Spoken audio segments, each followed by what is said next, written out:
Bible शिक्षा channel पर आप सभी का स्वागत है। हमारे इस चैनल को देखने के लिए आप चैनल को सब्सक्राइब करें और बेल आइकन के ऑल बटन को ज़रूर दबाएं। तभी आपको हमारी आने वाली हर वीडियो का नोटिफिकेशन मिलता रहेगा। आज मैं आपके लिए बाइबल की पुस्तक से कैन और हाबिल की कहानी का संक्षिप्त विवरण लेकर आई हूँ, जो आपको उत्पत्ति अध्याय 4 में विस्तार से देखने को मिल जाएगा। तो चलिए भाइयों बहनों, हम वीडियो स्टार्ट करते हैं। बाइबल दर्शाती है यहाँ कि यह उस समय की बात है जब आदम अपनी पत्नी हव्वा के पास गया। तब हव्वा ने गर्भवती होकर कैन को जन्म दिया और कहा कि मैंने यहोवा की सहायता से एक पुरुष पाया है। फिर उसने उसके भाई हाबिल को जन्म दिया। तब बाइबल बताती है, इस प्रकार आदम और हव्वा के सर्वप्रथम 2 पुत्र उत्पन्न हुए, कैन और हाबिल। और बाइबल यह भी स्पष्ट करती है कि हाबिल भेड़ बकरियों का चरवाहा बना और कैन भूमि पर खेती करने वाला किसान बना।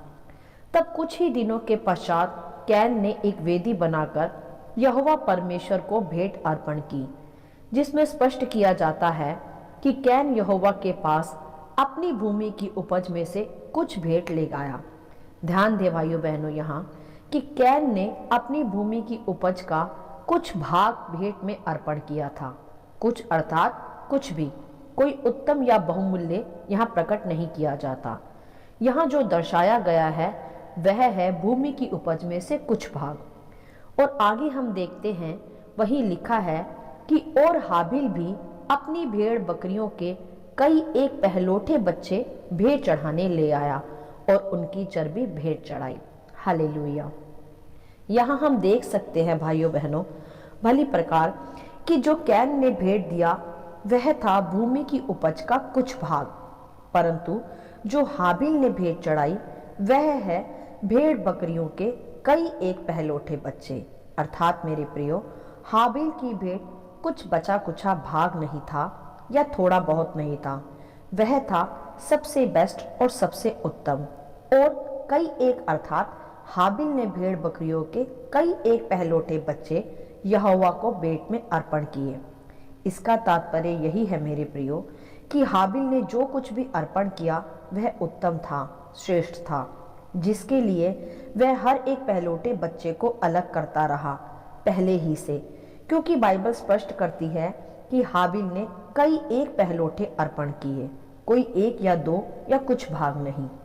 मेरे प्रियो, जिसके लिए वह सर्वप्रथम अपने पहलोठे भेड़ बकरियों के बच्चों को एकत्रित करता रहा होगा, अर्थात उसने यह तैयारी बहुत आराम से शुरू किया हुआ था। हालेलुया। मेरे प्रियो, हाबिल की इच्छा, उसकी भेंट यहोवा के लिए बेस्ट थी, उत्तम थी, जिसके कारण आगे स्पष्ट भी किया जाता है कि तब यहोवा परमेश्वर ने हाबिल और उसकी भेंट को तो ग्रहण किया, परंतु कैन और उसकी भेंट को ग्रहण ना किया। तब कैन अति क्रोधित हुआ और तब यहोवा ने कैन से कहा कि तू क्यों क्रोधित हुआ और तेरे मुंह पर उदासी क्यों छा गई? यदि तू भला करे तो क्या तेरी भेंट ग्रहण ना की जाएगी? और यदि तू भला ना करे तो पाप द्वार पर ही छिपा रहता है और उसकी लालसा तेरी ओर होगी और तुझे उस पर प्रभुता करनी है। हालेलुया। यहाँ हमने देखा मेरे प्रियो कि यहोवा परमेश्वर ने हाबिल की भेंट को तो ग्रहण किया, परंतु कैन की भेंट को ग्रहण नहीं किया, क्योंकि कैन का हृदय शुद्ध नहीं था, पवित्र नहीं था, समर्पित नहीं था।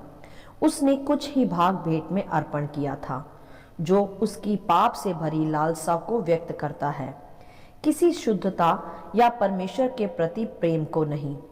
कैन ने भेंट अर्पण जरूर की थी भाइयों बहनों, परंतु परमेश्वर को उत्तम अर्पण करने की दृष्टि से नहीं, केवल एक रीति प्रथा के अनुसार जो उसने अपने माता पिता से सीखा होगा। परंतु मेरे प्रियो, परमेश्वर रीति प्रथाओं से प्रसन्न नहीं होता, वह हमारे मन की शुद्धता से ही प्रसन्न होता है, जो शुद्धता हाबिल ने प्रकट की।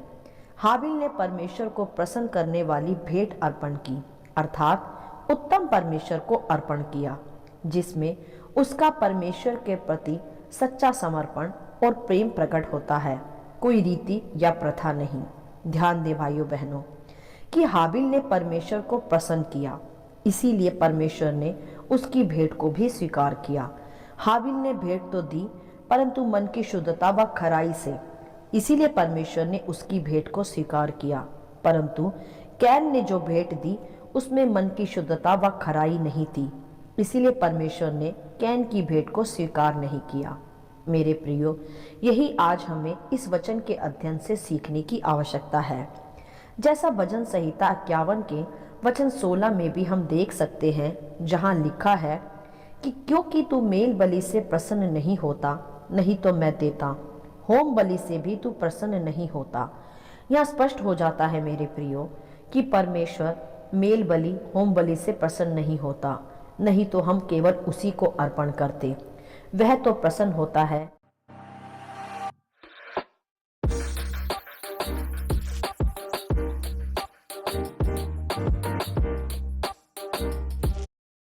नहीं तो हम केवल उसी को अर्पण करते। वह तो प्रसन्न होता है मन की शुद्धता और खराई से और सच्चे समर्पण से। मेरे प्रियो, आज हम भी भेंट देने को धार्मिकता या रीति रिवाज समझकर निभाते हैं, परंतु उसमें कुछ भी उत्तम या शुद्ध या पवित्र या समर्पित शामिल नहीं होता। इस पर ध्यान ही नहीं देते। इसीलिए मेरे प्रियो, कभी कभी हमारी प्रार्थनाओं का उत्तर भी नहीं आता, हमारी दुआएं भी स्वीकार नहीं की जाती, क्योंकि उनमें शुद्धता, पवित्रता और समर्पण शामिल नहीं होता। शुद्ध हृदय परमेश्वर को प्रसन्न करता है। और मेरे प्रियो, हमें सदा परमेश्वर को अपना उत्तम देना चाहिए, बचा कुछा नहीं।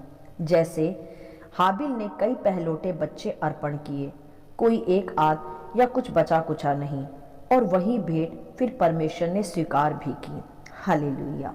मेरे प्रियो, परमेश्वर की उपस्थिति में जब भी हम जाएं, शुद्ध हृदय के साथ अपना सबसे बेस्ट परमेश्वर को अर्पण करें, क्योंकि परमेश्वर ने भी अपना सबसे उत्तम, अपना सबसे बेस्ट इकलौता पुत्र हमारे पापों के खातिर बलिदान किया, हमें दे दिया। तो हम भी अपना सबसे उत्तम परमेश्वर को अर्पण करें, कोई बचा कुछा या थोड़ा बहुत नहीं। स्मरण रखें मेरे प्रियो, परमेश्वर को आपसे भेंटें नहीं चाहिए, उसको आपसे आपका सच्चा समर्पण और प्रेम जो उसके प्रति आदर को दर्शाए वह चाहिए, जिसमें सबसे उत्तम समर्पण शामिल हो, सबसे बढ़कर आदर शामिल हो, जिसकी कोई तुलना ना की जा सके और जिसकी कोई सीमा भी ना हो। कैन ने जो अर्पण किया वह कुछ ही भाग था, अर्थात थोड़ा और बचा हुआ, जिससे उसकी लालसा प्रकट होती है। परंतु हाबिल ने जो अर्पण किया वह था सबसे उत्तम, सबसे पहलोठा, जिसमें उसका प्रेम, उसका समर्पण